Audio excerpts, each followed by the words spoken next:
여러분이 이 땅을 살아가면서 세상 속에서 자꾸 잊어버리는데 잊어버리지 않아야 될 것이 있습니다. 그건 여러분이 이 땅의 거류민이 아니라는 거예요. 이 땅의 나그네라는 것을 늘 기억하셔야 돼요. 여러분은 산 소망을 가지고 저 천국을 향해서 날마다 나아가고 있는, 순례의 길을 걸어가고 있는 나그네이고 순례자라는 것을 기억하셔야 됩니다.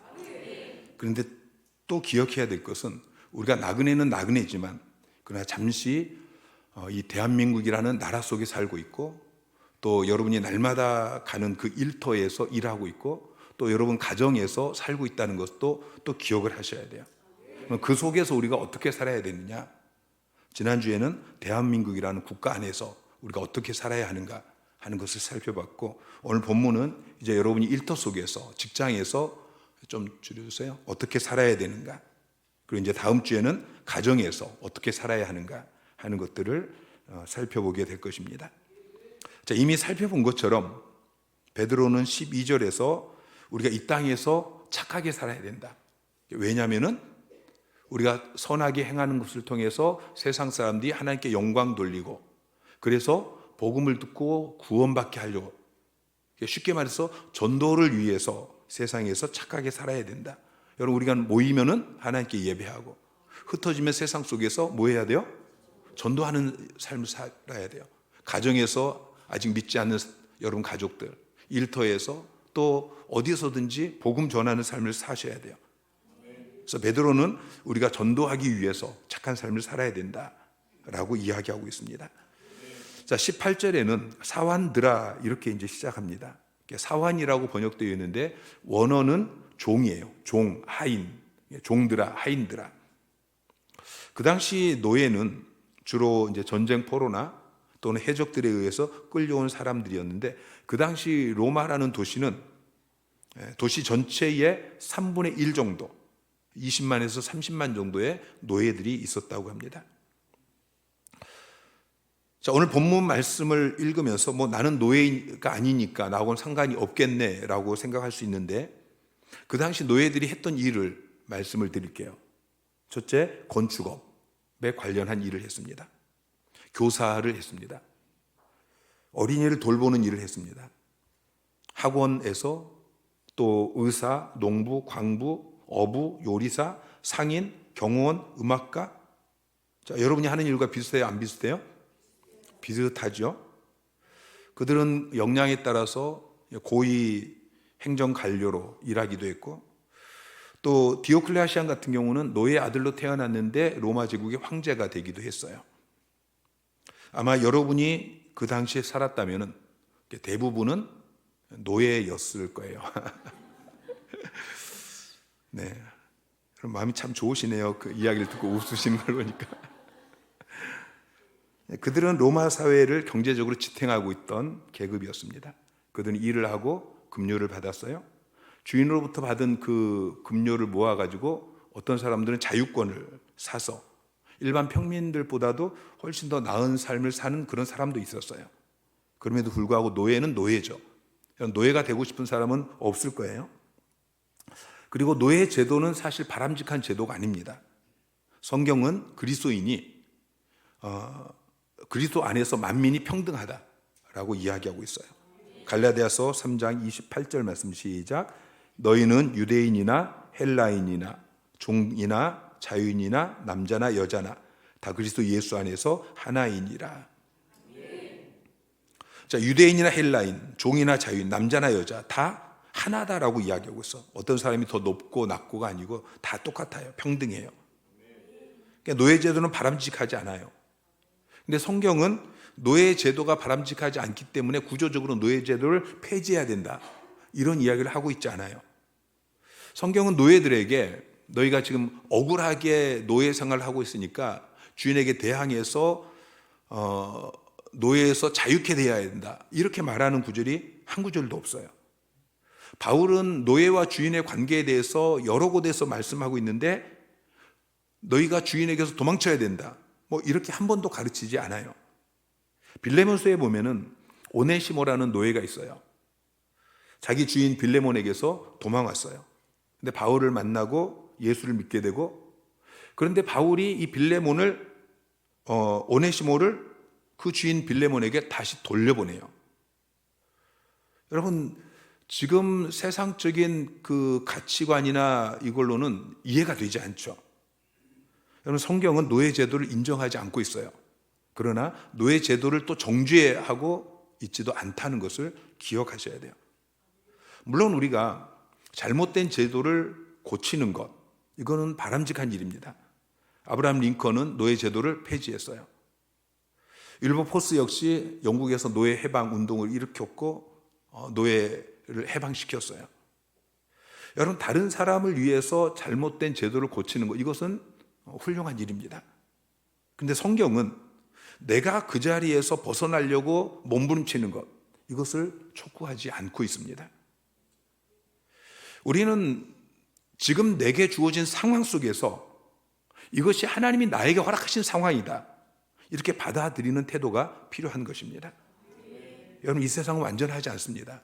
여러분, 이 세상에 뭐 지금도 노예제도가 있는 데가 있겠죠? 또는 여러분 직장 생활에 구조적으로 좀 어려움이 있다고 해서, 여러분, 우리는 지금 그런 세상 속에 살고 있는 거예요.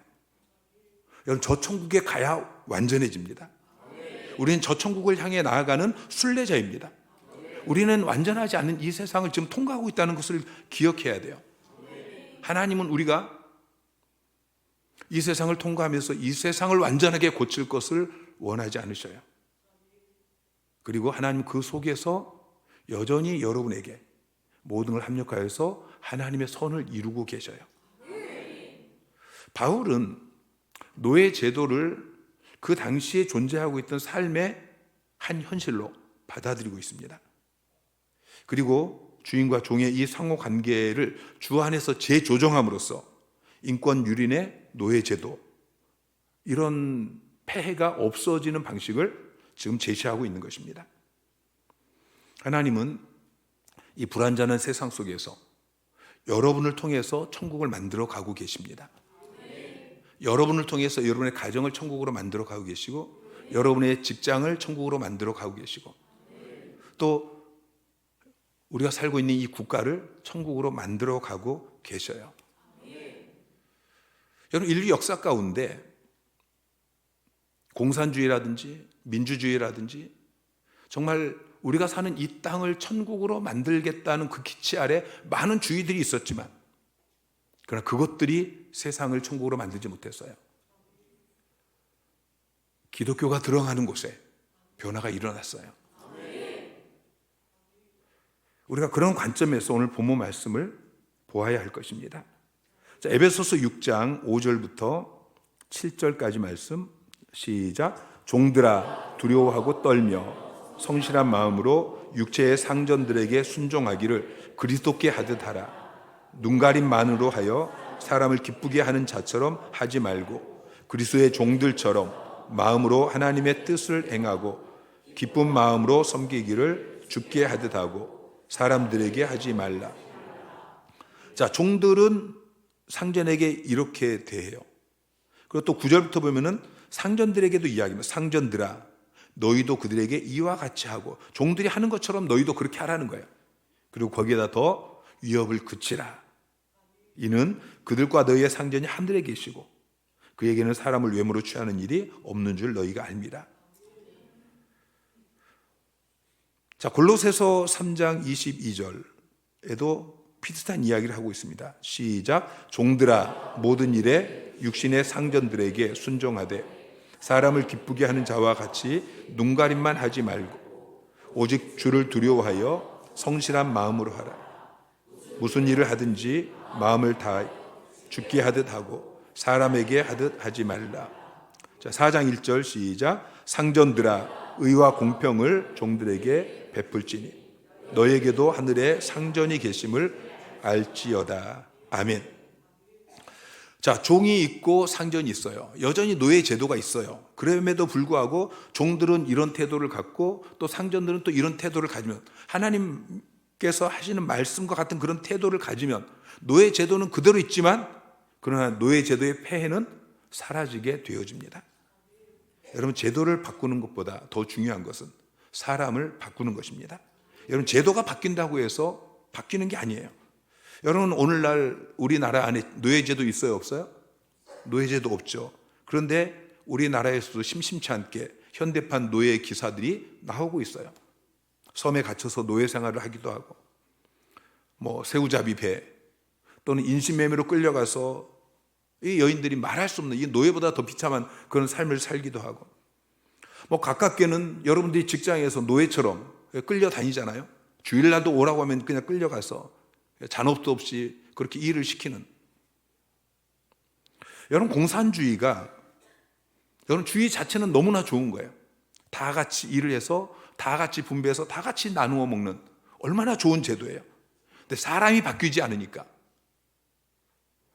이 공산주의가 오히려 더 비참한 삶을 사는 것을 볼 수 있어요. 민주주의는 그러면 그렇지 않느냐? 마찬가지예요. 자본주의, 무슨 주의든지 마찬가지. 사람이 변해야 돼요.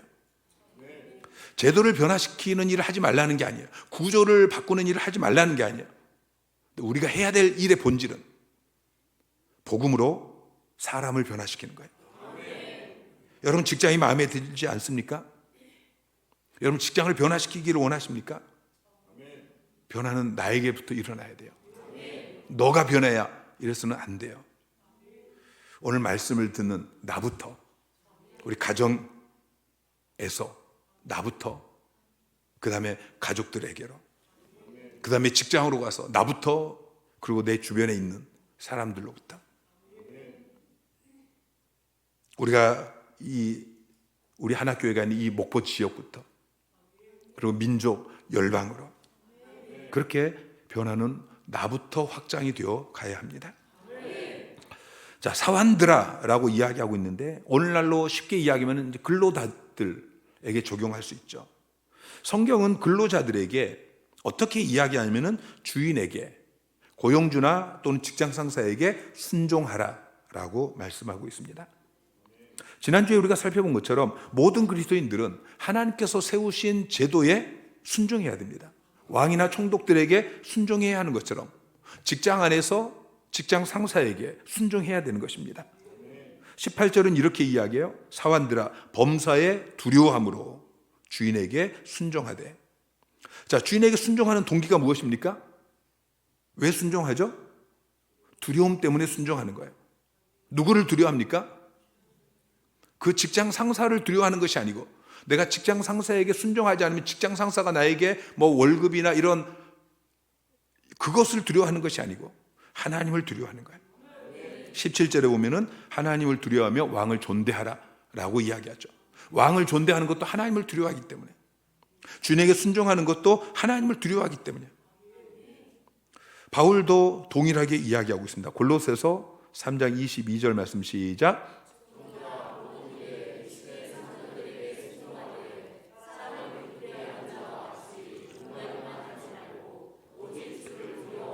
성실한 마음으로 하라.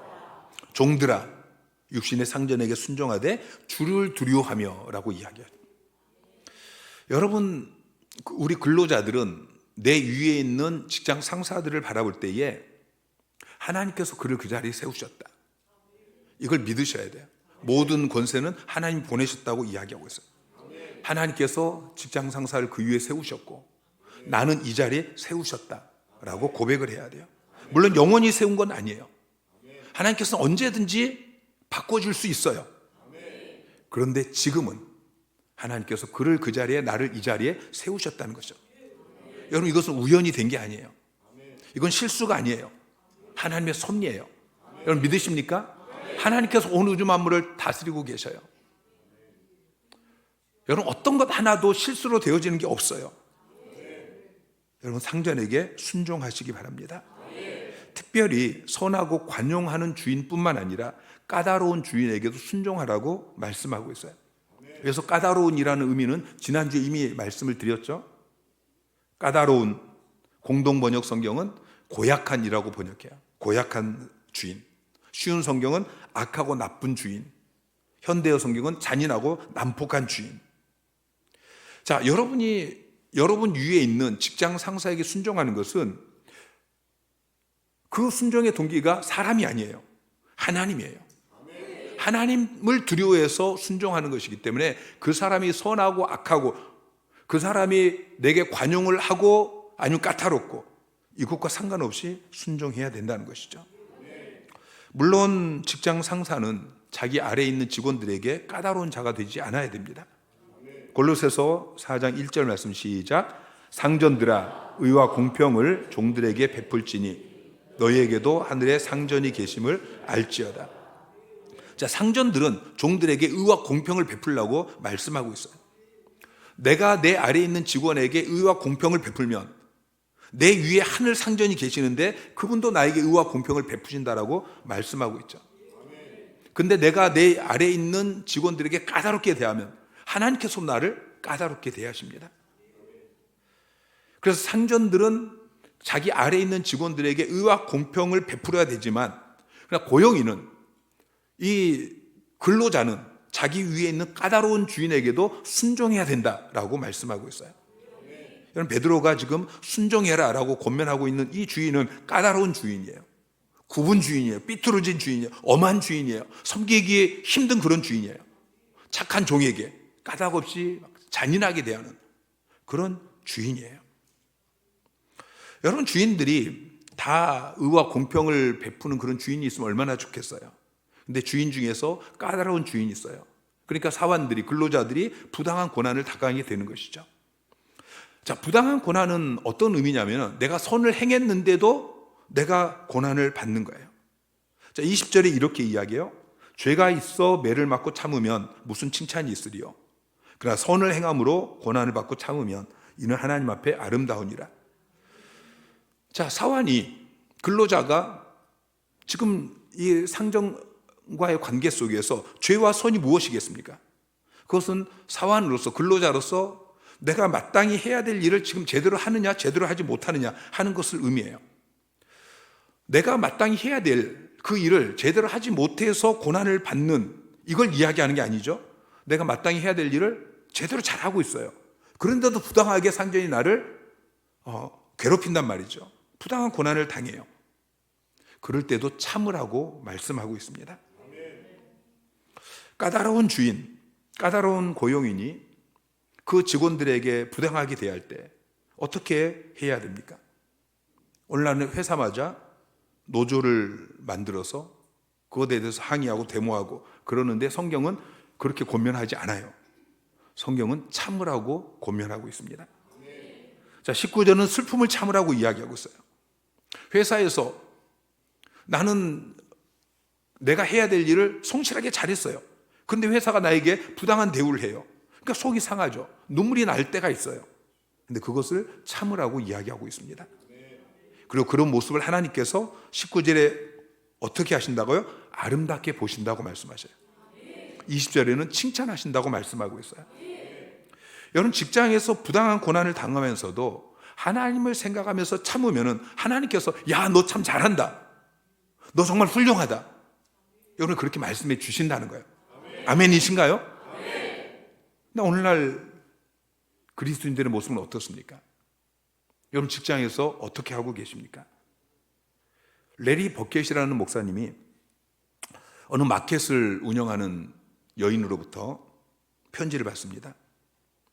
선생님, 저는 몇 년 동안 정직하지 않고 게으르고 불평을 잘하는 직원 때문에 골치가 아팠습니다. 그러던 어느 날 선생님의 방송을 듣고 모든 직원을 기독교인으로 바꿨습니다. 그런데 저는 이제까지 그 기독교인들처럼 불평이 많은 사람들을 본 적이 없습니다. 결국 저는 직원들을 다 불법 체류자로 바꿨습니다. 그랬더니 그들은 제가 원하는 대로 다 해주면서 항상 감사하고 결코 불평하지 않습니다. 이제 기독교인들은 좀 더 각성이 있으면 좋겠습니다. 이런 편지를 받게 되어져요. 이게 지금 오늘날의 모습 아닙니까? 자, 요셉이 형들에게 노예로 팔려서 보디발의 종이 되었어요. 여러분, 성경에 보면은 요셉은 불평 한마디 없습니다. 그는 지금 자기 인생에 자기 아버지에게 사랑을 받는 그 아들로 살다가 갑자기 마른 하늘에 날벼락이 자기에게 떨어졌어요. 그런데 보디발이라는 이 주인에게 순종합니다. 뿐만 아니라 보디발의 아내, 까다로운 자에게 누명을 쓰고 감옥에 던져졌어요. 그는 그 부당한 고난을 참습니다. 근데 그가 부당한 고난을 그냥 당한 줄 알았는데 어떻게 됩니까? 총리가 되어져요.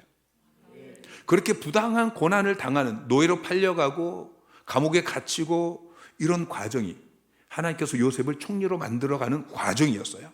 여러분 명심하세요. 여러분 하나님 자녀예요. 하나님 지금 살아계시고 여러분을 섭리하고 계셔요. 여러분의 삶 가운데 우연히 일어나는 일은 없어요. 특히 여러분 재수 없어서 당하는 그런 고난 여러분에게는 없다는 걸 기억하세요. 그 고난을 통해서 하나님 여러분을 만들고 계십니다. 우리는 자주 우리에게 주어진 환경을 탓해요. 내가 지금처럼 어려운 처지가 아니면은 내가 신앙생활을 좀 더 잘할 수 있을 텐데, 굳이 뭐 직장 문제가 아닐지라도 나보다 더 나은 그런 성도를 바라보면은 뭐 나도 남편과 같이 신앙생활하면은 뭐 저 정도는, 내가 직장 생활하지 않고 교회 뭐 다니면은 저 정도는, 내가 몸이 건강하면 저 정도는 나도 할 수 있어, 이렇게 생각하는데 항상 우리는 남의 떡이 내 거보다 더 크게 보이죠. 여러분, 우리는 지금 내가 현재 처한 이 상황 속에서 주님을 섬겨야 돼요. 우리는 현재 처한 장소와 환경 속에서 살아야 합니다. 우리가 다른 곳으로 옮기고 싶을지라도 하나님께서, 하나님의 뜻이 있어서 우리를 이곳에 놓으셨다면 우리는 여기 머물러 있어야 돼요.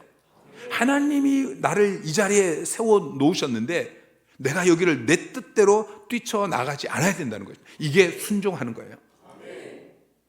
오늘 본문 말씀 가운데 가장 충격적인 말씀은 21절 말씀입니다.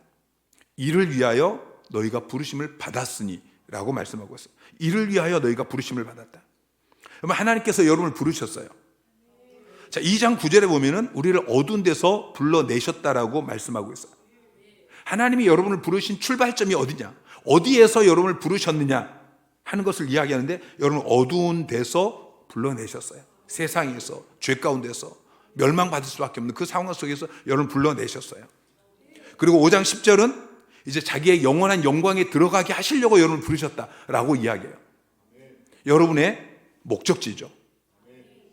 자, 2장 9절은 여러분을 부르신 그 출발점을 이야기하고 있고, 5장 10절은 여러분을 부르신 그 최종 목적지를 이야기하고 있어요. 근데 오늘 본문은 그 중간에 부당한 고난을 받으면서 참는 그 자리로 여러분을 부르셨다고 말씀하고 있습니다.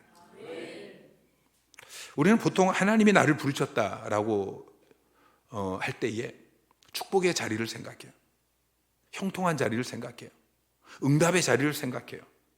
그런데 성경은 그것만 말하지 않습니다. 하나님은 여러분을 영광의 자리에 들어가게 하시려고 부르셨어요. 그런데 영원한 영광의 자리에 들어가기 전에 반드시 고난이 있다는 것을 기억하셔야 돼요.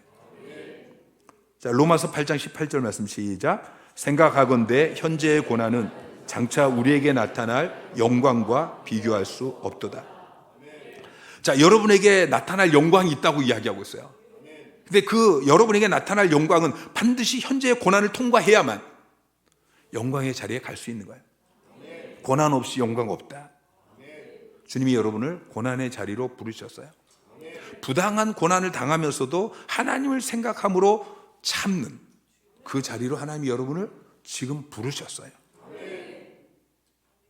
빌립보서 1장 29절 말씀 시작. 그리스도를 위하여 너에게 은혜를 주신 것은 다만 그를 믿을 뿐 아니라 또한 그를 위하여 고난도 받게 하려 하심이라. 자, 하나님께서 여러분에게 은혜를 주셨어요. 자, 여러분에게 은혜를 주신 목적이 무엇입니까?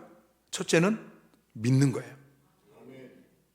그리고 믿는 것으로 끝난 것이 아니고 그를 믿을 뿐만 아니라 또 그를 위해서 어떻게 하기 위해서요? 고난도 받게 하심이라. 여러분, 은혜가 없으면 고난을 받을 수 없어요. 그래서 주님이 여러분에게 은혜를 주셔요.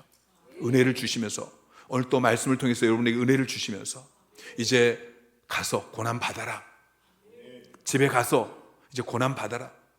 일터 가서 특별히 직장 이야기죠. 이제 한 주간 동안 직장에 가서 너 고난 받아야 된다 라고 말씀하시면서 오늘 여러분에게 은혜를 주시는 거예요. 사람들은 하나님을 믿을 때에 그냥 만사 형통하기를 원해요. 고난을 원하는 사람은 없을 거예요. 그런데 하나님께서는 우리가 기대하는 것과 달리 고난 받는 자리로 우리를 초대하십니다. 이를 위하여 너희가 부르심을 받았으니. 자, 그런데 주님께서는 그 부당한 고난의 자리로 우리를 부르시고, 그리고 우리를 그냥 달랑 남겨두고 너 고난 잘 좀 당해봐, 잘 참아봐, 그리고 떠나가지 않으셔요. 자, 21절 말씀 시작. 이를 위하여 너희가 부르심을 받았으니 그리스도도 너희를 위하여 고난을 받으사 너희에게 본을 끼쳐 그 자취를 따라오게 하려 하셨느니라. 자, 주님도 고난을 받으셨대요. 그리고 주님이 고난 받으신 것이 바로 여러분이 고난 받는 것에 대한 본이라고 말씀하고 있어요. 여러분, 주님은 죄가 없으신 분이에요. 그 안에는 죄도 거짓도 없으셔요. 어떤 죄도 없음, 어떠한 연약함도 없는 그런 주님께서 고난을 받으셔요. 여러분, 이 고난은 자기의 죄 때문에 받는 고난이 아니죠. 주님도 지금 부당한 고난을 받으셨어요. 앞에서 말한 것처럼 선을 행함으로 받는 고난을 당하셨어요.